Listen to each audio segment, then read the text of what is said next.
Hello, मैं doctor Chandrakant पिंपड़े, मैं GHI educational institute की तरफ से आपसे बात कर रहा हूँ। आज का विषय है इंट्रोडक्शन ऑफ सोरिक सिम्टम्स और ये 11 नंबर का एपिसोड है।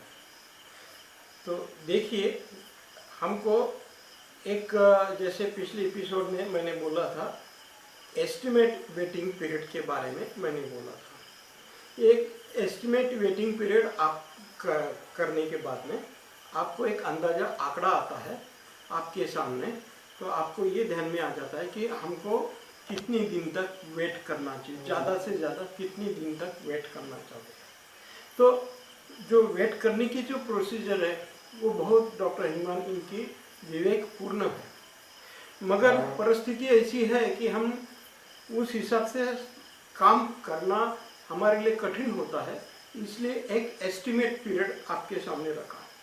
तो एस्टिमेट पीरियड रखने की वजह से आपको कुछ आइडिया आ जाएंगी कि हमको क्या करना चाहिए। जैसे मैंने उदाहरण दिया कि हम मार्केट में जाते हैं तो हम लाख रुपए साथ में नहीं लेके जाते, हमको जो चीज़ खरीदनी है उस हिसाब से हम किसी में उतना बजट रख के जाते हैं।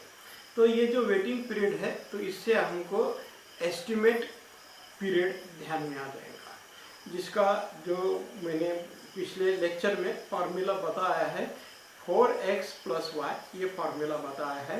और ये जो बातें है ये आर्ट ऑफ एडमिनिस्ट्रेशन ऑफ एलिम्पोटेंसी फर्स्ट वॉल्यूम में उसके बारे में मैंने जानकारी दी है। तो आप उस किताब में पढ़ने के बाद में आपको मैं क्या कहना चाह रहा हूँ वो आपको ध्यान में आ जाएगा। मुझे आपको सोरिक सिम्टम्स के बारे में बोलना है, ये मेरा उद्देश्य है। तो मैं इन बातों की आउटलाइन देते देते आगे बढ़ूंगा। तो जो हमको वेटिंग पीरियड का एस्टिमेट मालूम होना चाहिए। तो दूसरी बात यह है कि हमको अफेक्टेड सेक्शन और इन्फ्लुएंस सेक्शन की मालूम होना चाहिए। जैसे हम पेशेंट को दवाई देते हैं तो हमको एक डिसीज लेवल मालूम होना चाहिए। प्रैक्टिकल एक अलग दुनिया है और थेरेटिकल ये अलग दुनिया है, मगर प्रैक्टिकल में भी हमको कुछ ना कुछ एस्टिमेट लेके चलना जरूरी रहता है। अब देखो, हम कोई भी काम अंदाजा नहीं कर सकते, तो हमारे पास में कुछ ना कुछ एस्टिमेट चाहिए कि हम कम से कम इतना, ज़्यादा से ज़्यादा इतना, इस हिसाब से कुछ ना कुछ हमारी सोच चाहिए। तो ऐसी सोच होने की वजह से हम बहुत सारे बातों में हमारा काम परफेक्ट हो सकता है। तो बात ऐसी है कि हमको वेटिंग, जैसे हम दवाई देते हैं तो दवाई देने के बाद में डॉक्टर हनीमानन इन्होंने 3 ट्रैक बोले, 3 रास्ते बोले हैं। तो मेन 2 रास्ते हैं, एक है वेटिंग पीरियड ट्रैक और दूसरा है रिपीटेशन ट्रैक। और तीसरा जो ट्रैक है उसको नाम दिया है परफेक्टेड मेथड ट्रैक। अब ये जो वेटिंग पीरियड के ट्रैक है उसके अलग से एपिसोड मैंने निकाले हैं, वो आपने देख लेना, तो आपको उसके बारे में कुछ जानकारी मिल जाएगी। अभी यहाँ पर मैं आउटलाइन देते देते आगे बढ़ रहा हूँ।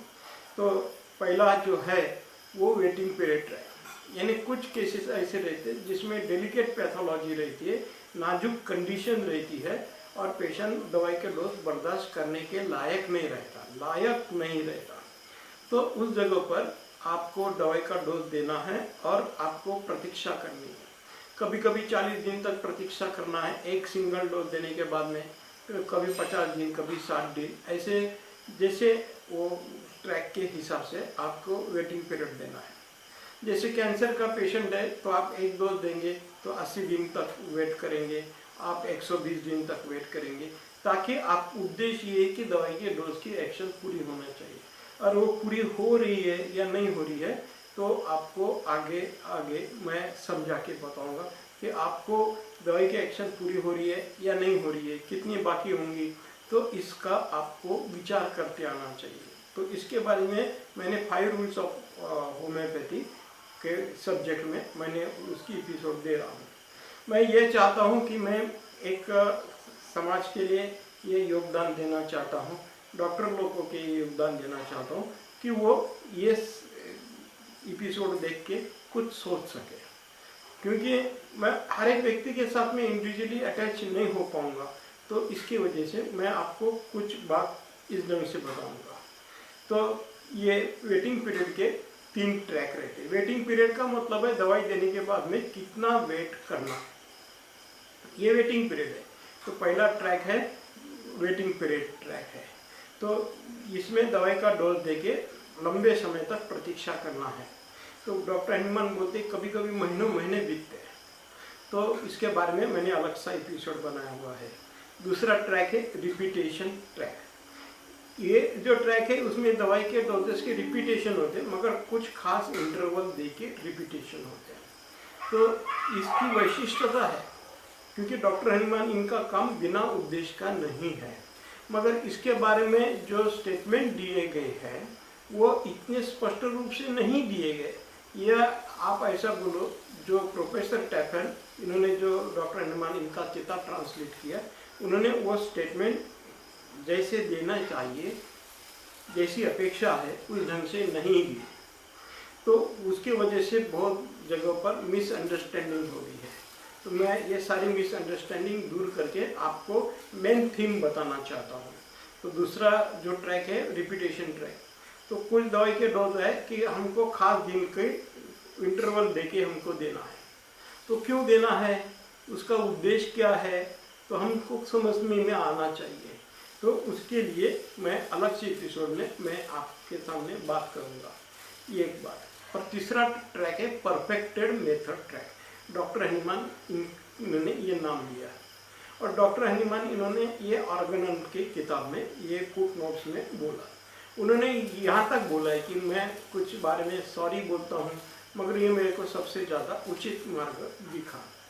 तो ये डॉक्टर हनीमान इनकी स्टेटमेंट है। तो परफेक्टेड मेथड ट्रैक में रोज एक डोज देना है का, रोज एक डोज देने का। मगर आपको तो मालूम है कि होम्योपैथिक दवाई से मेडिसिनल एग्रीवेशन आने की संभावना रहती है, इसके बारे में आप जानते हो। मगर उसके पीछे का उद्देश्य क्या है, वेटिंग पीरियड के पीछे का उद्देश्य क्या है, रिपीटेशन का ट्रैक के पीछे का उद्देश्य क्या है, और परफेक्टेड मेथड के बारे में उद्देश्य क्या है, आपको उसका उद्देश्य मालूम होना चाहिए, उसकी कंडीशन मालूम होना चाहिए। उस ढंग से आप दवाई का डोज दे सकते हैं। अगर आपको उसका उद्देश्य मालूम नहीं और आपने दवाई का डोज दिया तो सारी गड़बड़ हो जाएंगी, मेडिसिनल एग्रीवेशन आ जाएगा और आपको यश नहीं मिलेगा, सक्सेस नहीं मिलेगा, आपको आइडल क्यूर हासिल नहीं होगा। तो आपको इसके बारे में देखना है। तो ये जो किताब जो है art of administration of NM potency volume 1, इसमें मैंने कुछ सोरिक सिम्टम्स के दृष्टि से कुछ सेक्शन रखे जिसके बारे में मैंने बोला। तो बहुत बार ऐसा रहता है कि कुछ सोरिक सिम्टम्स ऐसे रहते कि जो मैंने उसमें 2 डिवाइड किए। एक प्रकार ऐसा है कि जो सोरिक सिम्टम विजिबल है। विजिबल का मतलब ये होता है कि आप तुरंत उसको देख सकते हैं, आप उसके बारे में पहचान सकते हैं, ऐसे विजिबल सोरिक सिम्टम्स है। और कुछ सोरिक सिम्टम्स है वो इनविजिबल है। फॉर एग्जांपल, जैसे एक सोरिक सिम्टम्स है, जैसे दांत के बारे में सोरिक सिम्टम्स है, जैसे ये दांत हिल रहे हैं, तो ये 97 नंबर का सोरिक सिम्टम्स है, वो आप देख सकते हो, तुरंत उसका जजमेंट ले सकते हो। और जैसे 100 नंबर का सोरिक सिम्टम्स है, जहाँ मुंह में छाले हो जाते हैं, तो आप तुरंत देख सकते हो और निर्णय ले सकते हो। ये विजिबल सोरिक सिम्टम्स है, यानी हम उसको बराबर देख पाते हैं। और कुछ सिम्टम्स इनविजिबल है।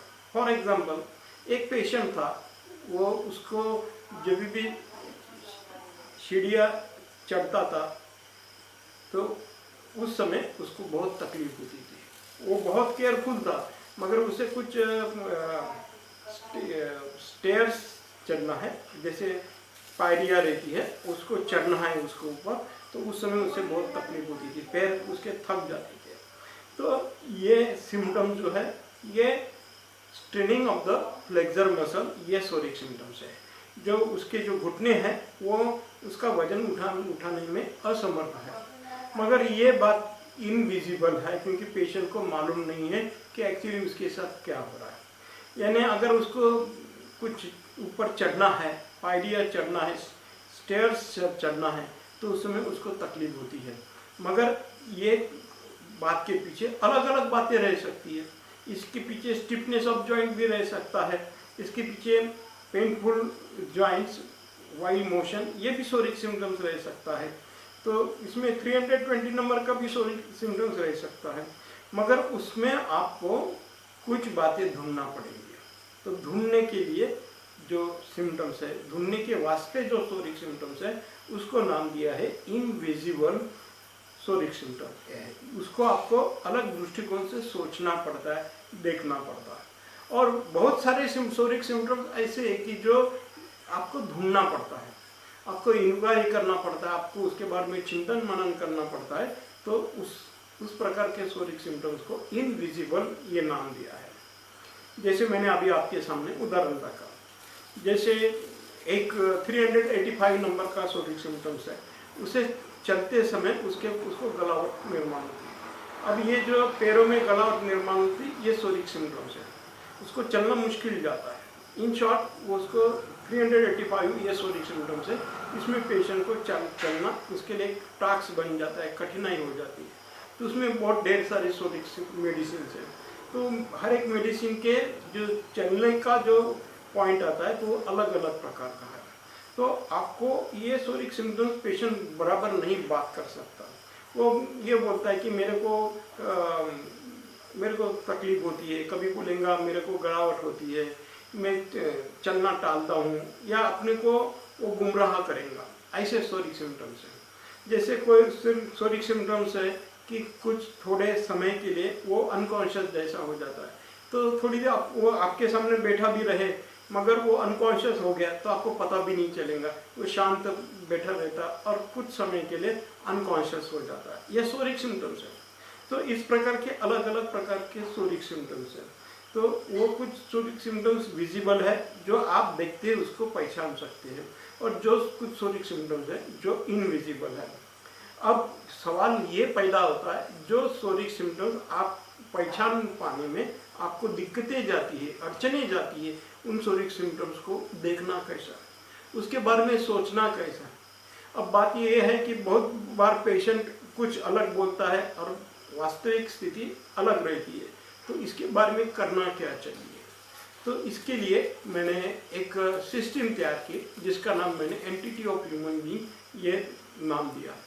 जो अभी इसके पहले के एपिसोड में मैंने सेक्शन आपको बताया। तो ये सेक्शन को ध्यान में लेते हुए आपको सोरिक सिम्टम्स के बारे में सोचना है। अब मैं उसके बारे में कुछ उदाहरण लेके, कुछ आउटलाइन लेके आगे बढ़ता हूँ, और जब वो बात आपके सामने आएंगी तब तक मैं उसके बारे में और गहराई से आपसे बात करूँगा। तो बात ऐसी है कि जैसे ये पहला फेस सेक्शन है। तो ये जो फेस सेक्शन है, तो ये फेस सेक्शन के रेंज है, हर सेक्शन के रेंज है।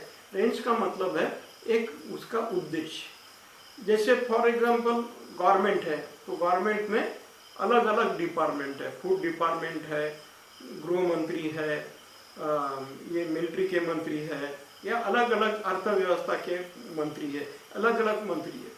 तो इसी प्रकार से ये जो सेक्शन है वो हर एक सेक्शन का अलग अलग काम करना है। जैसे ये फेस सेक्शन है, तो ये फेस सेक्शन में आंखें है, कान है, नाक है। तो यहाँ पर भी जो लक्षण निर्माण होंगे तो उसका कुछ खास वैशिष्ट्य रहेगा, वो स्वभाव रहेगा। जैसे फेस करना क्या चाहता है, चेहरा क्या करना चाहता है, चेहरा ये करना चाहता है, एक्सप्रेस करना चाहता है। यानी ये फेस सेक्शन के दो सूत्र है, या आप उसको सूत्र बोलो या रेंज बोलो। ये दो है कि चेहरा आपको आप देखना चाहते हो, एक्सप्रेस करना चाहते हो, भावनाओं को प्रकट करना चाहते हो, और बहुत सारी बातें आप ग्रहण करना चाहते हो। आपका जो फेस जो है देखते समय वो एक्टिवेट होता है। अगर आपको कोई चीज़ के बारे में देखना है तो एक्टिवेट होता है। आप कुछ भावनाओं का प्रोजेक्शन करते तो एक्टिवेट होता है। यानी उसके दो सूत्र है, to intake and to express.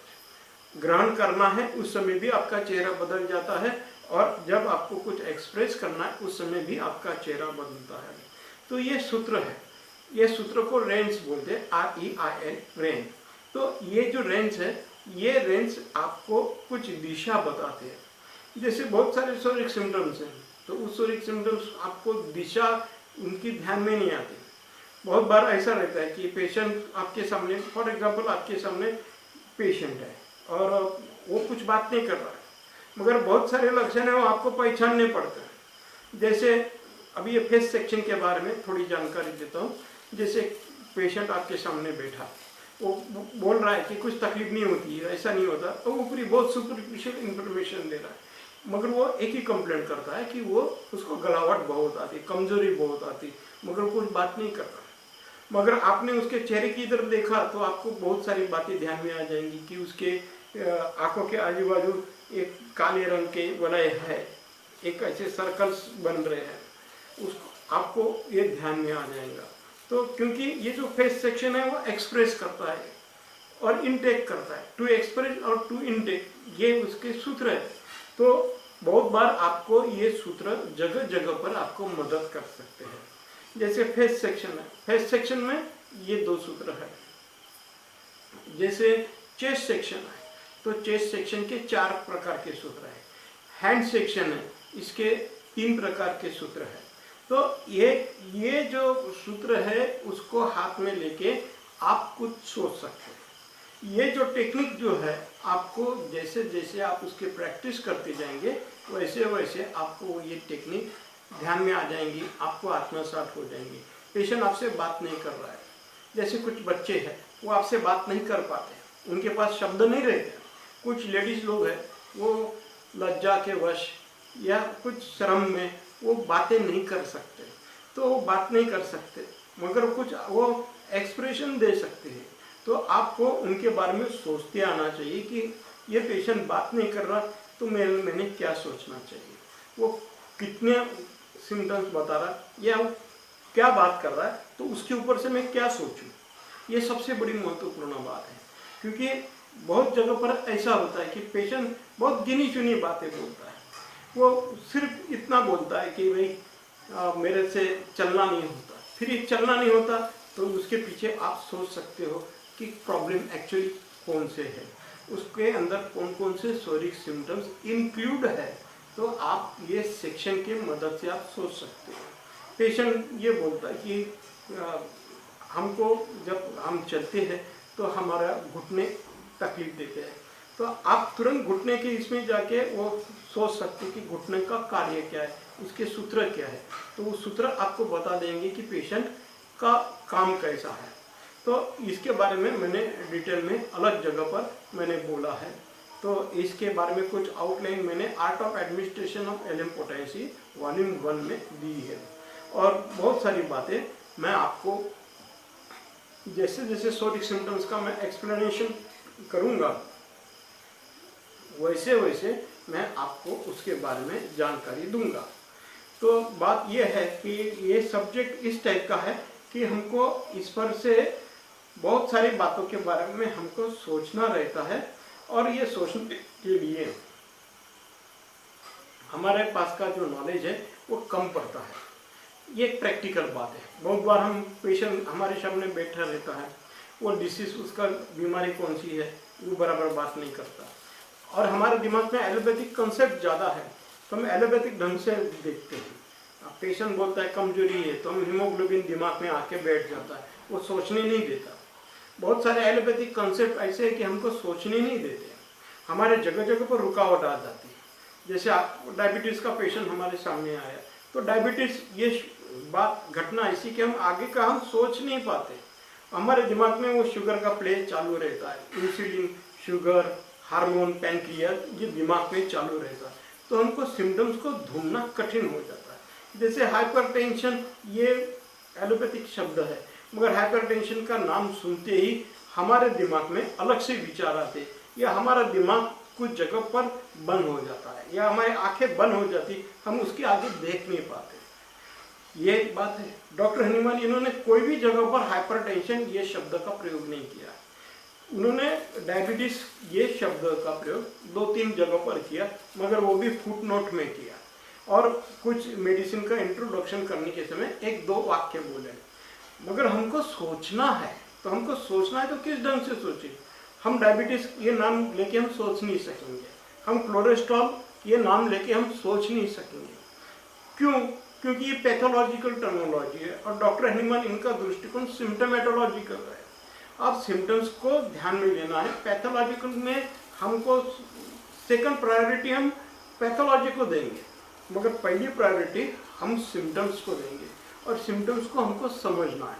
Doctor Hahnemann इनका कंसेप्ट ये है कि हमको सिम्टम्स को समझना है, हमको पैथोलॉजी को पकड़ना नहीं है। ये डॉक्टर हनीमन इनका कहना है। मगर डॉक्टर हनीमन ये नहीं कहना चाहते कि पैथोलॉजी गलत है, उसको कुछ भी महत्व मत दो, मगर उनका कहना ये है कि पहला इम्पोर्टेंस सिम्टम्स को दो, क्योंकि जो भी बात रहती है वो लक्षणों के द्वारा ही व्यक्त होती है, पैथोलॉजिकल रिपोर्ट के द्वारा व्यक्त नहीं होते।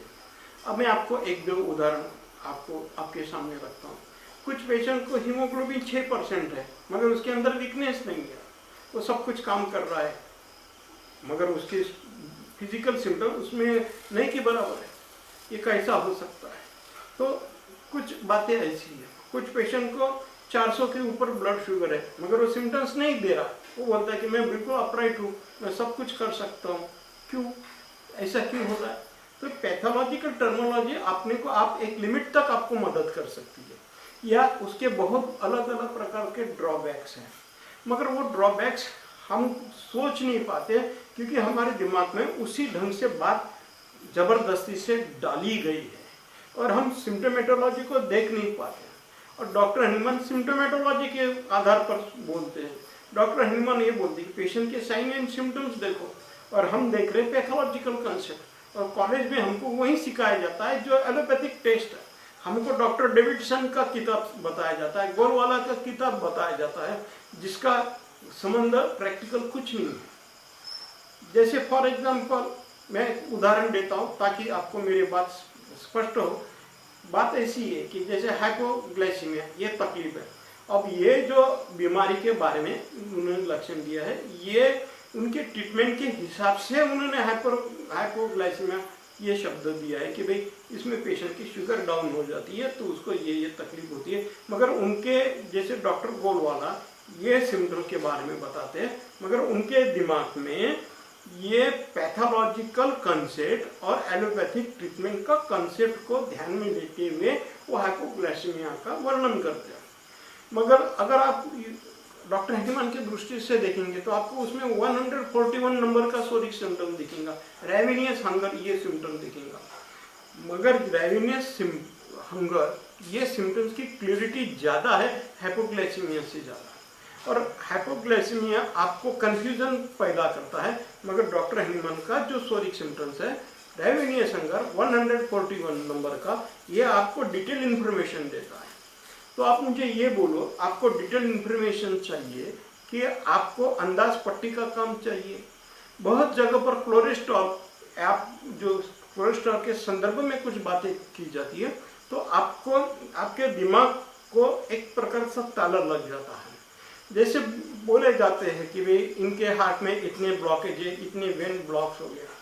मगर डॉक्टर हनीमन की सिम्टोमेटोलॉजी क्या कहती है ये महत्वपूर्ण है, क्योंकि आपको होम्योपैथिक ट्रीटमेंट करनी है और आपकी अगर दवाई परफेक्ट हो तो आप पेशेंट के अंदर के ब्लॉकेज गायब हो जाते हैं। हार्ट डिसीज में डॉक्टर हनीमन इनकी सोरिक सिम्टम्स बेस्ट क्वालिटी के, मैं उसको शब्द दे रहा हूँ बेस्ट क्वालिटी। एलोपैथिक इधर जाने के बाद डायग्नोसिस होगा कब, ईसीजी निकालेंगे, बाद में वेट करेंगे, फिर अलग अलग बातों से इंक्वायरी होंगी, फिर आगे चल के उसको डायग्नोसिस का पॉइंट सामने रखा जाएगा। मगर डॉक्टर हनीमन के सोरिक सिम्टम्स के बारे में आप देखते हैं तो आपको परफेक्टली आप वहीं के वहीं जवाब आपके पास में रेडी रहता है। जैसे for example pressive pain in the chest, छाती में दबाव युक्त दर्द, छाती में कॉन्स्ट्रिक्टिव पेन ये टाइप का दर्द, पेशेंट को लगता है कि छाती में स्टिचेस हो रहे हैं, चुभन की जैसी तकलीफ हो रही है, ये तकलीफ, तो आपको आपके सामने सिम्टम्स में सिम्टोमेटोलॉजी इस ढंग की डॉक्टर हनीमन इन्होंने रखी है कि आपको सारी बातें क्लियर हो जाए और आप मेडिसिन देने में भी स्पष्टता है और आप ये इन बातों को गहराई से समझ सकते हो। तो ये बात आप ध्यान में लीजिएगा। तो बहुत जगह पर मैं इन बातों का वर्णन करके बताऊंगा। तो अभी तक जो मैंने आपसे बातचीत की ये बात मैंने आउटलाइन बताई है अब मैं अलग ढंग से आगे बात करूंगा। मैं मेंटल सोरिक सिम्टम्स से चालू करूंगा। एक्चुअली ये 419 से 433 तक ये मेंटल सिम्टम्स है। ये कुल मिलके 14 प्रकार के सिम्टम्स है और मैं आपको हर एक सिम्टम्स के बारे में डिटेल में जानकारी दूंगा और आपके अंदर की मिसअंडरस्टैंडिंग दूर करूंगा। Thank you please.